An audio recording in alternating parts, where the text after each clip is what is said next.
গৌর ভালোবাসার মানুষ যারা যারা ওই মানুষটিকে যারা ভালোবাসেন আজকে তারাই তো পাগলের মধ্যে ছুটে এসেছেন। মা ওই মানুষটিকে যদি ভালো না বাসতেন আপনারা কি পাগলের মধ্যে এখানে আসতেন? আসতেন না। কিন্তু তো যারা ভালোবাসেন তারাই ঘর ছাড়ে, তাদেরই ঘর ছাড়তে হয়, কোনো কিছু তাদের আর ভালো লাগে না। চার প্রমাণ জমিদার পুত্র রঘুনাথ দাস, এত জমিদার, এত ধন ঐশ্বর্য বিষয় এত কিছু ছিল যে তার কোনো কিছুতেই মন বসে না।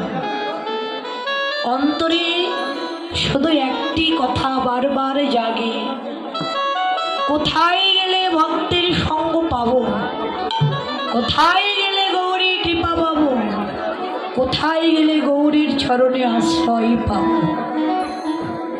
দেখো বারবার শুধু একটি কথাই জাগে, সংসার গৃহকর্ম তার আর মন বসে না।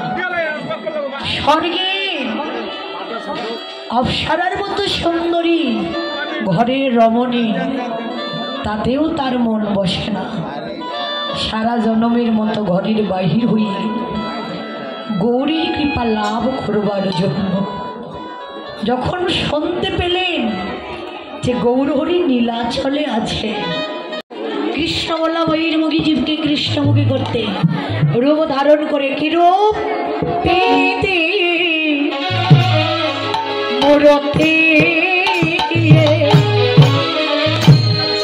রূপ স্বরূপ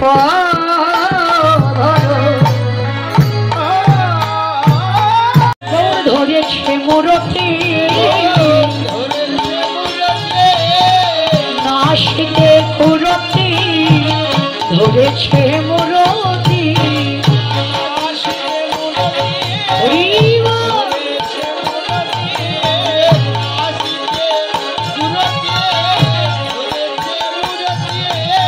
যেন বিলাস মূরতি, যেন বিলাস মূরতি, আমার এই কানো বিলাস মূরতি,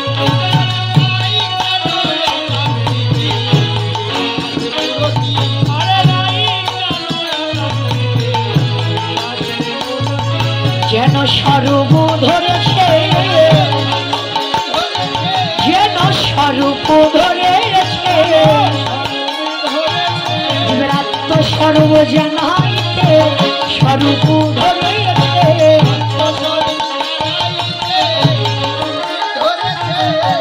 আত্মস্বরূপ জানাইতে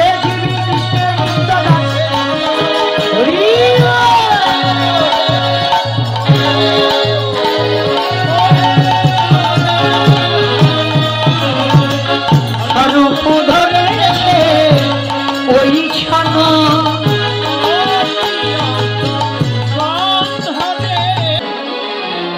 ওই ছন প্রতি অঙ্গ বন্ধ,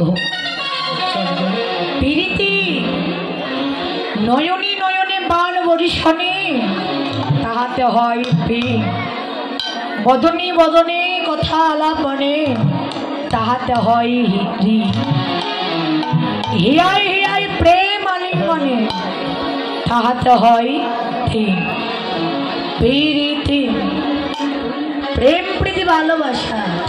দেখো গৌরহরি এলেন ভালোবাসার বদন নিয়ে, ভালোবাসা শেখাইতে, কিন্তু কোন ভালোবাসা? এই জগতে না, এই জগতের ভালোবাসা তো বাবা স্বার্থের ভালোবাসা, স্বার্থ ছাড়া কোন ভালোবাসা? এই জগতের নয়, নিঃস্বার্থ ভালোবাসা। নিঃস্বার্থ ভালোবাসা শেখানোর জন্য, ত্যাগের ভালোবাসা শেখানোর জন্য প্রভু আমার এলেন। দেখুন ত্যাগী না হলে জীবনে কোনোদিন কখনো শান্তি হয় না। যত ভোগে ডুবে থাকবেন, যত বিষয়ে ডুবে থাকবেন, জীবনে শুধু দুঃখ আর জ্বালা যন্ত্রণাই বেশি পাবেন বাবা। কারণ বিষয়ে কিচ্ছু নেই, বিষয় শুধু জ্বালা যন্ত্রণা এগুলোই আছে। এই জগতের বিষয় ঐশ্বর্য কিচ্ছু দিতে জানে না, জীবনে শুধু দুঃখই দিতে জানে। ত্যাগী হলো একমাত্র জীবের পরম শান্তি। ভালোবাসা শিখাইতে ভালোবাসার বদলে, কিন্তু ভালোবাসা করতে গেলে আগে ভাষাটা সুন্দর করতে হবে। আগে ভাষাটা সুন্দর করতে হবে, ভাষা সুন্দর না করলে ভালোবাসা যাবে না। দেখুন, এই জগতে ধন রাখবার জন্য যেমন আমরা বড় বড় বাসা তৈরি করি, ঠিক তেমনি গৌর হলো একটি ধন। ও গৌর ধনকেও রাখতে চাইলে আমার আপনার আগে বাসা তৈরি করতে হবে। তাই তো বলেন জগতে জীব আগে করো বাসা ভালো রে,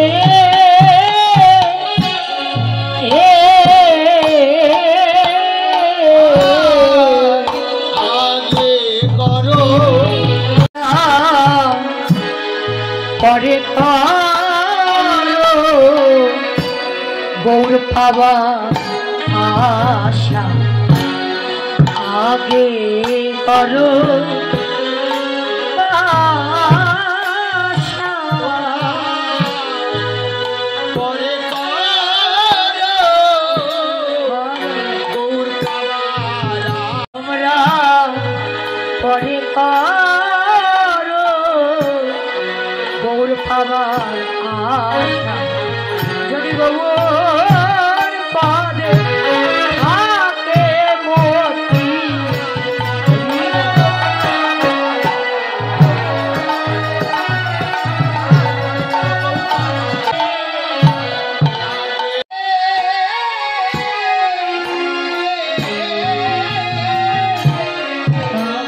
হৃদয় বাসা, বাসায় যদি ময়লা থাকে বাবা কোনোদিন গৌর আসবে না। দেখুন, এই জগতের বাসা ময়লা হলে আমরা ঝাড়ু দিয়ে পরিষ্কার করি, কিন্তু মা এই হৃদয় বাসা তো আর ঝাড়ু দেওয়া যাবে না, তাই না? তো হৃদয় বাসার ময়লা কি? অনন্ত করে জগতে জীবের এই হৃদয় বাসার ময়লা হলো আমার আমিত্ব, মান, অভিমান, আত্ম অহংকার, পরনিন্দা, পরচর্চা, কামনা, বাসনা, এগুলোই হলো জগতে জীবের হৃদয় বাসার ময়লা। এই ময়লাগুলো ঝাড়ু দিতে হবে না বাবা, আপন ইচ্ছায় দূর হয়ে যাবে।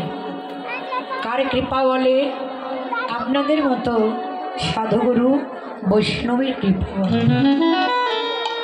তার জন্য আমাদের সাধু সঙ্গ করতে হবে, ভাগবত প্রেমী ভক্তির সঙ্গ করতে হবে। সাধু সঙ্গ সর্বশাস্ত্রে কয়, সাধু সঙ্গ লাভ মাত্র জীব কৃষ্ণ প্রাপ্ত হয়। সাধু সঙ্গের এমন গুণ দেখবেন, 10 জন চোরের মধ্যে যদি একজন সাধু যায়, সঙ্গ করিতে করিতে সাধু কিন্তু চোর ঠিক হয়ে যায়। তেমনি চোর যদি সাধুর মধ্যে আসে, সঙ্গ করিতে করিতে ওই চোরও সাধু হয়ে যায় বাবা। তাই তো বললেন, ও ভাই আগে করো সাধু সঙ্গ, তবে তোমার প্রেমেরই তরঙ্গ এ ভব তরিয়া যাবে, মহানন্দে সুখ পাইবে, নিতাই চৈতন্য গুণগান গাইবে। সঙ্গের যদি একবার কৃপা হয়ে যায়, ভব তরিয়া ভব নদী পার হয়ে গিয়ে নিতাই চৈতন্য গুণগান গাইবে। হরে কৃষ্ণ। আমার অনেক আরেক মহতের দায় দিয়া ভক্তিপথে না চলিয়া, অকালে দিন গেল বইয়া, মালা মুদ্রা করিবেশ, ভজনের নাহিলেশ, ফেরাও তুমি লোক দেখাইয়া। এমন মানুষ আছে না বাবা, মোটা মোটা তুলসীর মালা, ললাটে তিলক, হাতে কৃষ্ণ নামের মালা নিয়ে এ রাস্তাতে হেঁটে যায়, আর কে কি করে শুধু সেটাই দেখে বেড়ায়, কিন্তু নিজে কি করছে সেটা একবারও বিচার করে না। শুধু পরের ভুল ধরতে পারে, নিজের ভুল কখনো ধরতে পারে না। এই জগতে জীবের আমাদের অভ্যাসটাই তাই। আমি নিজে কি করছি এটা একবারও আমাদের চোখে পড়ছে না, কিন্তু পরে কি করছে এটা আমরা সবাই দেখতে পাচ্ছি। তো বললেন, ভাই পরকে ভুল বলার আগে তুমি নিজে ঠিক হও। তুমি নিজে কি করছো আগে নিজেরটা বিচার করো, তারপর পরেরটা তুমি বিচার করো। তোমার মন যদি ঠিক হয় তাহলে তুমি এই পৃথিবীর সবাই ঠিক। তোমার মন যদি খারাপ হয় এই পৃথিবীর সবাই খারাপ, তাই পরকে কখনো ভুল বলো না, পরকে বলার আগে নিজে ঠিক হও। তারপর কি বললে?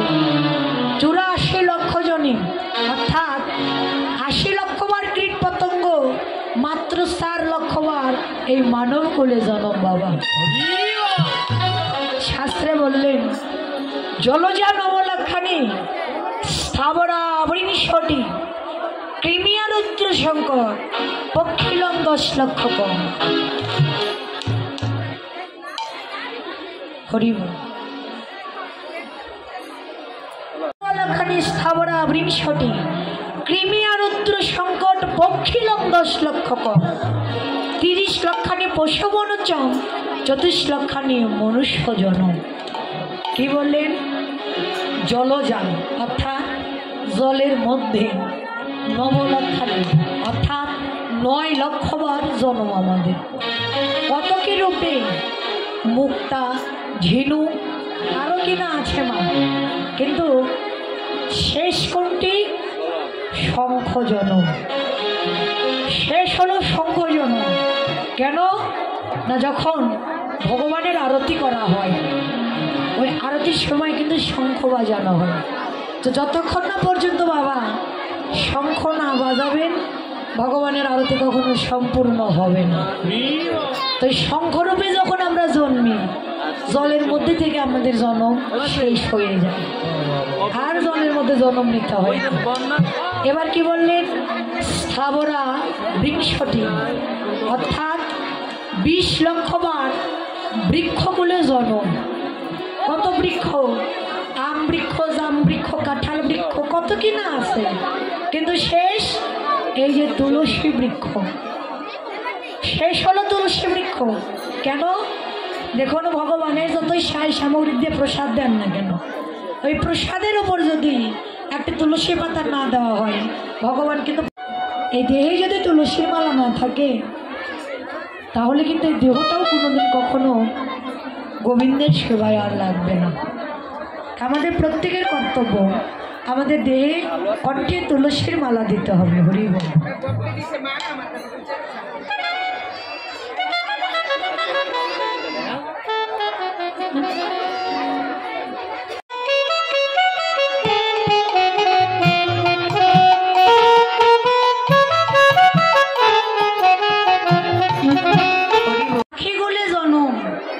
কয়বার? 10 লক্ষ বার। কি? বক, টিয়া, ময়না, কবুতর ইত্যাদি। কিন্তু শেষ কোনটি? না শেষ হলো বাবা ময়ূর পাখি। কেন না ভগবানের মস্তকের উপর ময়ূর পুচ্ছ আছে, লক্ষ্য করবেন ভগবানের মস্তকের উপর ময়ূর পুচ্ছ আছে। তো ওই ময়ূর রূপে যখন আমরা জন্মে পাখি কুল থেকে আমাদের জন্ম শেষ হয়ে যায়। তারপর বললেন কি 30 লক্ষানি পোষ্য মনুষ্য অর্থাৎ হাতি, ঘোড়া, ব্যাং, বানর, আরো কিনা আছে, কিন্তু শেষ হলো গাভী জন্ম। গাভীর রূপে যখন জন্মে গাভীর দুধ দিয়ে ক্ষীর স্বর্ণমণি তৈরি করা হয়, তৈরি করে যখন গোবিন্দ সেবায় লাগানো হয় তখন গাভীর রূপ থেকে আমাদের জন্ম শেষ হয়ে যায় পশুকুল থেকে। এবার মাত্র 4 লক্ষ বার গাভীর রূপে জন্মিবার পরেই আমরা এই সাধের মনুষ্যকুলে জন্ম পেয়েছি। সাধের মনুষ্যকুলে জন্ম মাত্র 4 লক্ষ বার। তাহলে দেখুন কত কুলে, কত বৃক্ষ, কত পাখি, কত কিনা কিভাবে জন্মিবার পর এমন সাধের মনুষ্যকুলে জন্ম পেয়েছি। হেলায় হেলায় যদি এই জীবনটা চলে যায় এই জন্ম আবার আর পাবো কিনা বলতে পারি বাবা? বলতে পারি না। সত্য, ত্রেতা, দাপর, কলি এই 4টি যুগ মিলে হয় একটি মহাযুগ। সত্য যুগের আয়ু ছিল বাবা, এটা আমার মুখের কথা না, এটা হলো শাস্ত্রের কথা। সত্য যুগের আয়ু ছিল 17,28,000 বছর, এটা হলো যুগের আয়ু। ত্রেতা যুগে 12,96,000, তারপর দাপর যুগে 8,64,000, আর বর্তমান কলিযুগে মাত্র 4,43,000 বছর। এটা হলো যুগের আয়ু। এবার যুগের মানুষের আয়ু ছিল কত না সত্য থেকে মানুষের আয়ু ছিল 1,00,000 বছর। ওরা 1,00,000 বছরে কিন্তু বেঁচে ছিল। তারপরে ত্রেতা যুগে 1 শূন্য কাটা বলো, তাহলে কি হলো 10,000। ত্রেতার পর দাপর, তখনও 1 শূন্য কাটা বলো, তাহলে কি হলো 1,000। তারপর কলিযুগে 1 শূন্য কাটা বলো, তাহলে কি হলো 100। তো বলুন তো বাবা, এই যে 100 বছর যে আমরা আয়ু নিয়ে এসেছি, এই কলিযুগের মানুষের যে আয়ু 100 বছর, এই 100 বছর কি আমরা বেঁচে থাকি? থাকি না। কতদিন বেঁচে থাকি? 50, 60, 70, 80, এর মধ্যে কেউ যায় না। আবার অনেকে আগে হরি